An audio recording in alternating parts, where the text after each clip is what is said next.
노키즈존에 대해서 어떻게 생각하십니까? 어떤 식당에서 놀이방으로 뛰어가던 9살짜리 남자아이가 식당 종업원이 들고 있던 뜨거운 물이 식당 종업원과 부딪혀서 그 종업원이 들고 있던 뜨거운 물이 쏟아져 화상을 입은 사건이 있었습니다. 법원은 부모의 책임은 한 30% 정도 인정하고 식당 사장과 종업원에게 70%의 책임을 물어 4천만 원을 배상하라는 판결을 내렸습니다. 그 이후로 이 식당은 노키즈존을 내걸었습니다. 노키즈존을 찬성하시는 분들도 있고 또 반대하는 분들도 있습니다. 긴 얘기는 할 수 없고요. 그런데 양측이 모두 인정하는 것이 있어요. 그게 뭐냐 하면 아이에게 가르쳐야 할 것은 가르쳐야 한다는 것입니다. 기본을 배워야 됩니다. 제가 지난 목요일에 정말 오랜만에 볼링을 쳤습니다. 아는 목사님들과 함께 볼링을 쳤는데요. 볼링을 치다가 제가 손을 좀 다쳤습니다. 왜 그러냐면 저는 볼링을 배운 적이 없어요. 그리고 한 번 볼링을 치면 2게임 이상 쳐본 적이 없는 것 같아요. 그런데 그날은 아는 목사님들하고 한 5게임을 쳤거든요. 그러니까 기본이 안 돼 있는 상태에서 내가 하고 싶은 대로 하니까 결국은 내가 다치겠더라고요. 나만 다치는 게 아니라 자칫하면 남도 다치게 할 수 있지 않겠습니까? 어디 볼링뿐이겠습니까? 기본을 배워야 바른 자세를 배울 수 있습니다. 그래야 다치지 않습니다. 나도 다치지 않고 남도 다치지 않습니다. 자녀 교육도 마찬가지라고 생각합니다. 자녀에게 마땅히 가르칠 것을 가르쳐야 하나님 앞에서나 사람 앞에서 바른 자세를 가질 수 있죠. 그래야 또 다치지 않을 가능성이 많습니다. 오늘 어린이 주일을 맞이해서 기독교인은 아이들에게 무엇을 가르쳐야 할까에 대해서 함께 생각해 보려고 합니다. 이 말씀은 자녀가 없는 분들도 오늘 말씀은 나에게 주시는 말씀으로 그렇게 받으셔도 좋을 것 같습니다. 오늘 하나님의 말씀을 다시 한번 우리가 교독하시면서 이 말씀이 나에게 무슨 말씀을 주시는가, 또 혹은 내 자녀들에게 내가 무엇을 가르치라고 하시는가를 깊이 한번 생각해 보시면 좋겠습니다. 오늘 말씀에는 5가지 명령이 나오고요. 그 명령을 따를 때 받을 수 있는 5가지 축복이 나옵니다. 먼저 첫 번째 명령은 1절에 있어요. 1절 우리 같이 한번 읽읍시다. 시작. 내 아들아 나의 법을 잊어버리지 말고 내 마음으로 나의 명령을 지키라. 자, 이게 첫 번째 명령이에요. 이 명령에 대한 축복은 2절에 있습니다. 2절 읽어주십시오. 시작.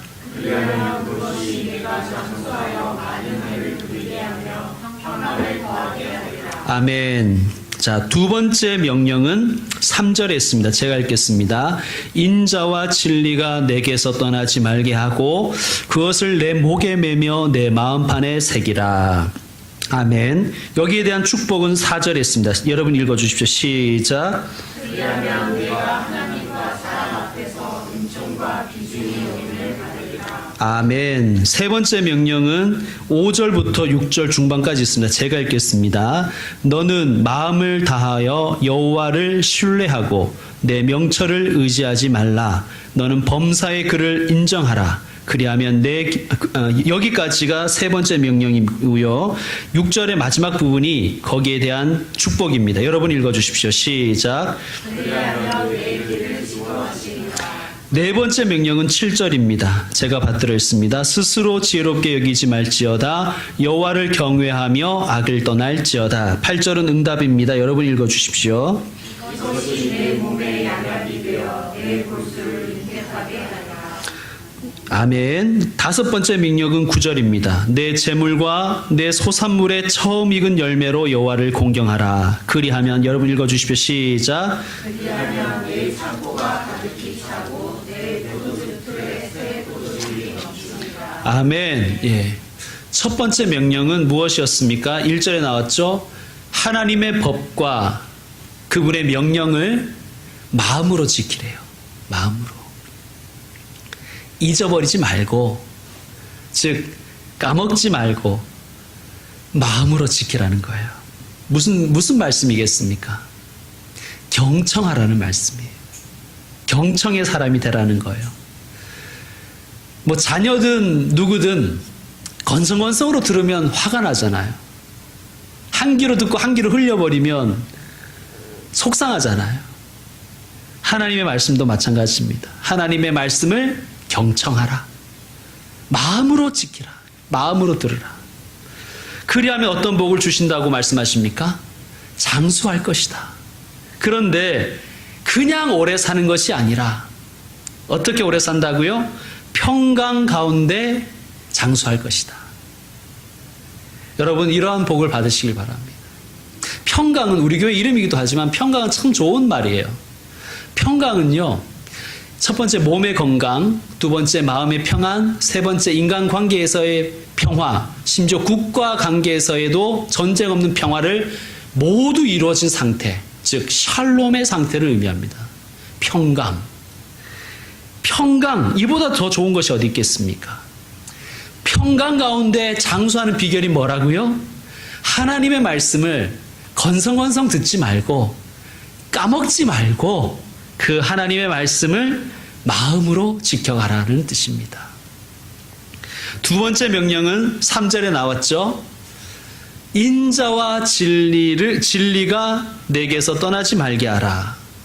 그러니까 인자와 진리로 살아가라는 거예요. 인자와 진리가 무엇일까? NIV 성경을 제가 찾아보니 이렇게 되어 있습니다. 이게 좀 더 이해가 쉬운 것 같아요. Love and faithfulness. 이게 뭐냐면 사랑과 신실함으로 살아가라. 그러니까 사랑하며 살고 신실하게, 진실하게, 또 충실하게 살아가라는 그러한 명령입니다. 이 명령을 지키면 어떤 복을 받는다고요? 4절에 하나님과 사람 앞에서 은총과 귀중히 여김을 받으리라. 인자와 진리로 살면, 사랑과 신실함으로 살아가면 하나님이 은총을 베푸시고 사람들이 귀중히 여겨준다는 거예요. 이런 복을 받으시길 바랍니다. 하나님 사랑하며 살아가고 또 하나님이 원하시는 대로 이웃을 사랑하며 살고 하나님과 사람 앞에 정직하고 신실하고 진실하게 살아가면 하나님이 기쁘게 보시지 않겠습니까? 또 사람들이 귀하게 여겨주지 않겠습니까? 여러분, 저는 목회를 하면서 참 많은 걸 경험하는데요. 교인들이 목회자를 안 보는 것 같은데 다 보고 있더라고요. 여러분, 우리도 그렇잖아요. 우리도 이렇게 사회생활 하다 보면 그 사람은 자기가 그렇게 다른 사람에 의해서 다 그게 보여지는지 자기는 잘 모르지만 우리는 그 사람을 보고 있잖아요. 여러분, 사람도 볼 줄 아는데 하나님이 어떻게 보지 않으시겠습니까? 사랑과 신실함으로 살아가는 사람을 하나님은 놓치지 않으실 것입니다. 사람들은 혹시 몰라줄 수가 있어요. 그렇죠? 사람들은 혹시 나의 삶을 몰라줄 수가 있어요. 그러나 그분은, 하나님은 절대 여러분을 놓치지 않습니다. 사랑과 진실함으로 살아가시길 바랍니다. 세 번째 명령은 이런 말씀입니다. 5절부터 6절 중반까지죠. 하나님을 신뢰하라. 하나님을 의지하라. 하나님을 인정하라. 따라합시다. 하나님 신뢰, 하나님 의지, 하나님 인정. 예, 그렇게 살으라는 거예요. 그렇게 살으라는 것입니다. 그럴 때 어떤 축복을 받는다고요? 6절 후반에 그리하면 너의 길을 지도하시리라. 아멘. 운전할 때 내비게이션의 지시에 순종해야 되죠. 내비게이션을 의지해야 됩니다. 그러면 길을 잃을 확률이 줄어듭니다. 그런데 아무리 잘 만든 내비게이션도 가끔 오류가 날 때가 있다 그러잖아요. 틀리기도 하잖아요. 그러나 하나님의 내비게이션은 절대 오류가 나지 않습니다. 하나님의 인도하심은 결코 실수가 없으십니다.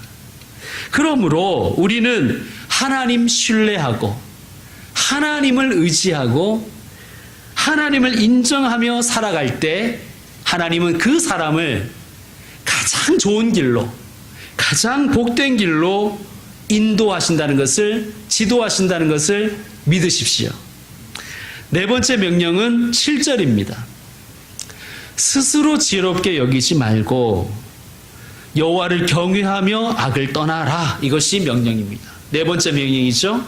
그럴 때 어떤 복을 주신다고요? 8절에 있습니다. 8절에 보면 몸의 양약이 되고 내 골수가 윤택하여질 것이라는 거예요. 무슨 뜻입니까? 건강의 복을 주신다는 말씀입니다. 진짜 그런 것 같아요. 어떤 분이 이렇게 말씀하시더라고요. 내 몸은 내가 잘 알아.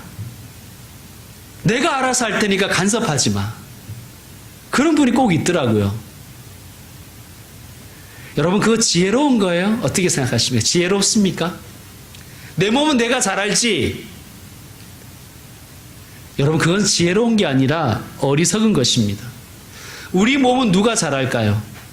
의사가 잘 압니다. 그죠? 그러나 의사보다 우리 몸을 더 잘 아시는 분이 계세요. 우리를 지으신 창조주 하나님이십니다. 그분은 우리의 몸만 지으신 것이 아니라 우리의 마음도 지으셨고 심지어 우리의 머리카락도 세실 수 있는 분이십니다. 그리고 우리의 들어오고 나감도 하나님은 다 알고 계십니다. 왜요? 우리를 지으신 분이시니까. 그래서 우리는 이렇게 고백하잖아요. 나는 전능하신 하나님 아버지 천지의 창조주를 믿습니다. 그분이 천지만 만드신 게 아니라 저와 여러분을 만드셨습니다. 여러분, 지난 시간에 우리가 배웠는데요. 스스로 지혜롭게 여기는 것이 우리가 선악과를 먹은 효과입니다. 부작용입니다. 스스로 지혜롭게 여기는 거예요. 스스로. 그리고 좋은 것과 나쁜 것, 선악을 내가 다 판단해 버리는 거예요. 여러분, 겸손해야죠. 진정한 지혜의 근원은 누구십니까? 하나님이시죠. 하나님이 우리 지혜의 근원이시죠. 왜 그렇습니까? 하나님은 그 지혜로 온 우주를 만드시고 온 우주가 운행되게 하시는 분이십니다. 여러분, 그분이 우리의 인생을 알고 계세요. 정말 지혜로운 사람은 그래서 하나님을 가까이 하고 하나님을 의지하며 하나님이 싫어하시는 것들을 악한 것으로 보고 떠나는 것이에요. 내가 선택해서 이건 선이고 이건 악이고 내가 선택하는 편에 하나님이 선한 쪽의 왕이고, 이건 교만이죠. 여러분, 절대 그렇게 생각하지 마세요. 하나님은 뭐 선한 나라의 왕, 마귀는 악한 나라의 왕, 그래서 둘이 싸우고 뭐 이래서 결국 하나님이 이기실 거다, 그런 게 아니고요. 하나님이 안 계시면 악이에요. 하나님이 싫어하시면 악인 거예요. 내 눈에 아무리 좋게 보여도 말이죠. 그러므로 하나님을 가까이 하는 사람이 지혜로운 것입니다. 어리석은 사람은 뭐라 그런다고요? 시편에 보면 하나님이 없다 그런다는 거예요. 하나님이 없다. 이게 어리석은 사람이는. 그런 사람 대부분은 자기가 굉장히 지혜로운 줄 알아요. 그렇지 않죠? 예, 자기를 지혜롭게 여기는 자가 아니라 모든 지혜가 하나님께 있음을 믿고 하나님을 가까이 하는 자가 정말 지혜로운 사람인 줄로 믿습니다. 하나님을 경외하십시오. 여호와를 경외하는 것이 지혜의 근본이다. 여러분, 이 시대, 이 4차 산업혁명 시대에 정말 필요한 것은 지식만이 아니죠. 지혜입니다. 인생을 살아가는 지혜입니다. 그러므로 하나님을 가까이 하면 가까이 할수록 우리에게 지혜가 넘칠 것입니다. 그럴 때 우리의 몸과 우리의 삶이 윤택하여지고 또 우리 삶의 양약이 우리에게 이루어질 것입니다. 다섯 번째 명령은 9절에 있지요. 처음 익은 열매로 여호와를 공경하라. 처음 익은 열매로 여호와를 공경하라. 하나님을 공경하는 법을 알려주는 거예요. 여러분, 하나님을 공경하며 사시길 바랍니다. 그런데 어떻게 공경해야 됩니까? 분명히 이제 말씀하시는 거예요. 기본을. 처음 익은 열매로 하나님을 공경하라는 거예요. 어떤 목사님은 신앙생활을 잘하는 비결을 이렇게 말씀해 주시더라고요. 저는 굉장히 공감이 됩니다. 처음 주시는 마음에 순종하십시오. 저는 굉장히 공감이 갔습니다. 여러분, 기도 중에 처음 떠오르는 생각이 있죠. 그 하나님 주시는 생각이에요. 두 번째 떠오르는 것은 내 생각이에요. 세 번째 떠오르는 건 마귀가 주는 생각이에요. 그러니까 처음 어떤 생각을 주실 때 순종하시면 됩니다. 설교를 듣다가 보면 설교와 관계가 있기도 하지만 관계없이 내 마음에 탁 이렇게 와닿는 생각이 있어요. 첫 번째 주시는 마음이 하나님 주시는 마음입니다. 거기에 순종하십시오. 저는 굉장히 이 말씀이 좋습니다. 처음 익은 열매로 하나님을 공경하라. 여러분, 이 말씀을 들을 때 우리가 와닿는 것이 다 다를 거예요. 어떤 분은 이 말씀 때문에 자신의 첫 번째 월급을 다 하나님께 드린 분도 계세요. 여러분이 이게 뭐 그렇게 하라는 건 아니고요. 그런 생각이 딱 들더라는 거예요. 이 말씀 읽고. 또 어떤 분은 내가 11조를 충실하게 해야 되겠다. 이런 마음이 드시는 분도 있어요. 우리 가정의 그 자녀들에게 용돈 주기를 원래 일주일에 한 번씩 주다가 그리고 헌금도 따로 주다가 합쳐서 줍니다. 그 헌금도 스스로 준비하게 하고 또 그 규모 있게 11조 자기의 용돈에서 11조 떼어 드리는 훈련도 하고 또 자기의 용돈을 규모 있게 쓰는 훈련을 시키기 위한 것입니다. 잘 되지 않죠. 그러나 어릴 때부터 훈련해야 된다고 생각합니다. 하나님의 것을 먼저 떼는 훈련을 했으면 좋겠습니다. 처음이라고 하는 것은 이게 문자적으로는 first죠. first, 순서상. 그런데 이게 내용적으로는요, prime이에요, prime. prime이 무슨 뜻입니까? 으뜸되는 것.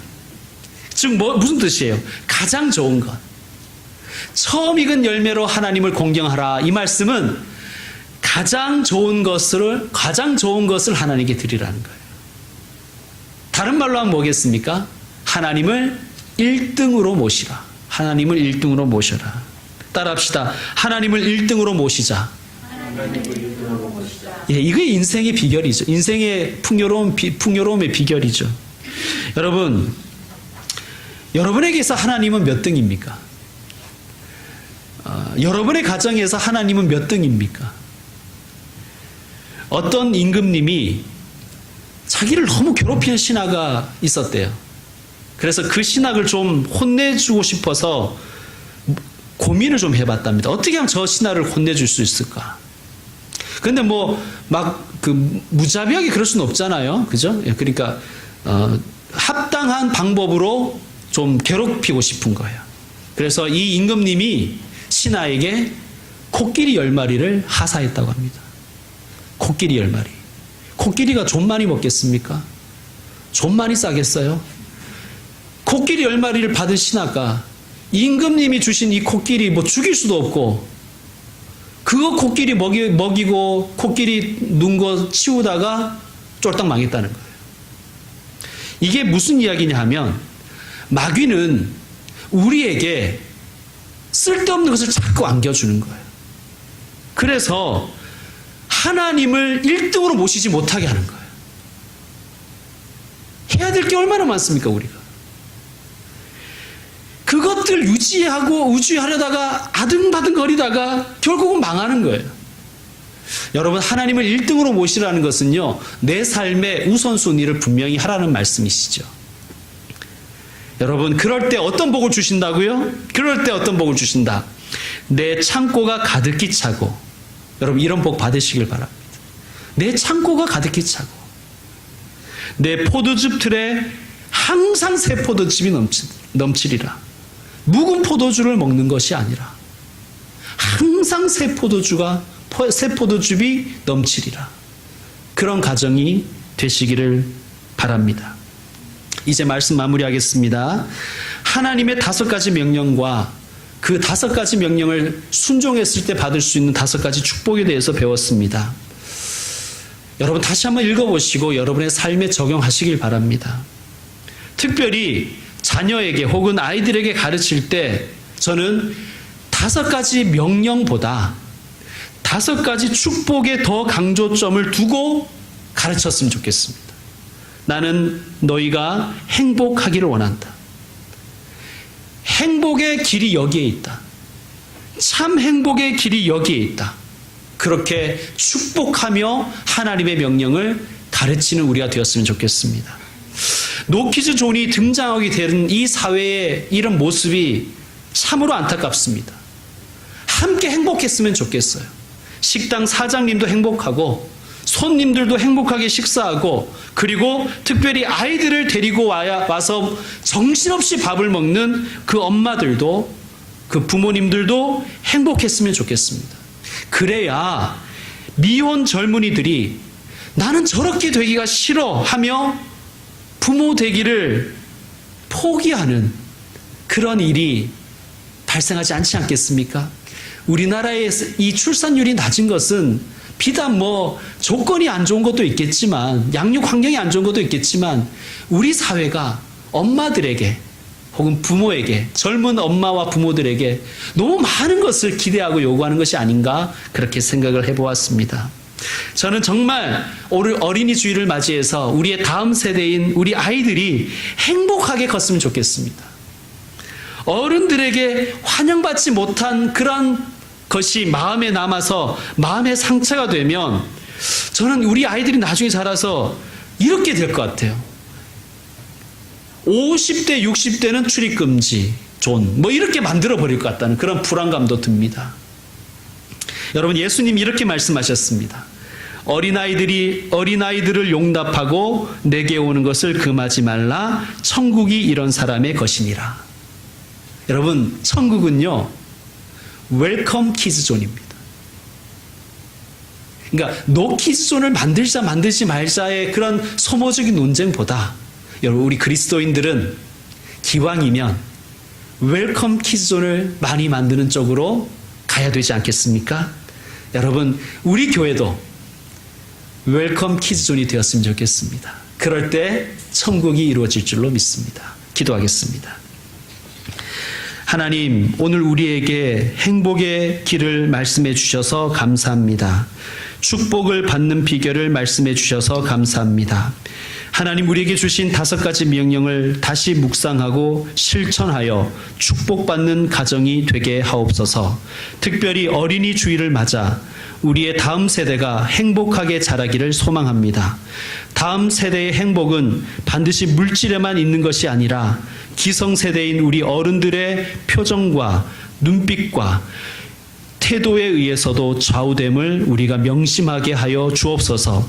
그래서 우리의 다음 세대들이 이 세상은 살아볼만 하고 그래도 좋은 어른이 더 많고 그래서 그런 어른이 되고 싶고 결혼도 하고 싶고 힘들지만 부모가 되고 싶은 그런 나라가 되게 하시고 그런 나라에서 우리 아이들이 자라게 하옵소서.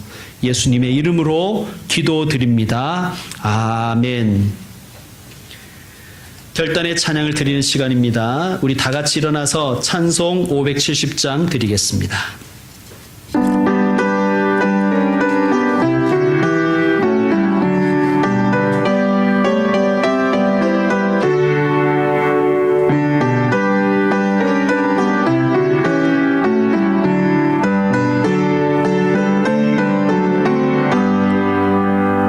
주는 나를 기르시는 목자요 나는 주님의 귀한 어린 양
짐승 나를 해치 못하고 거친 비바람 상치 못하리. 나의 주님 강한 손을 펼치사 나를 주야로 지켜주신다. 주는 나의 좋은 목자, 나는 그의 어린 양. 저를 따라 꼴을 먹여주시니 내게 부족함 전혀 없어라. 아멘. 사랑하는 교회 여러분, 제가 축도를 드리면 우리의 공예배는 마칩니다. 여러분, 오늘 말씀을 들었습니다. 5가지 명령, 그리고 5가지 축복. 여러분의 마음에 남는 명령은 무엇이고 여러분의 마음에 남는 축복은 무엇입니까? 그 말씀 붙들고 한 주를 살아가십시오. 그럴 때 하나님께서 약속하신 것을 신실하게 이루실 것을 믿습니다. 주 예수 그리스도의 은혜와 하나님 아버지의 무한하신 사랑과 성령의 교통하심이 이 땅의 어린이들을 또한 다음 세대를 축복하고 이 땅의 어린이들과 다음 세대가 환영받는 사회가 되기를 원하며 또한 천국과 같이 웰컴 키즈존을 이루며 살아가기를 다짐하는 모든 주님의 아들, 딸들에게, 특별히 이 땅의 다음 세대들에게, 우리 교회 다음 세대들에게 이제부터 영원토록 함께 계실지어다. 아멘.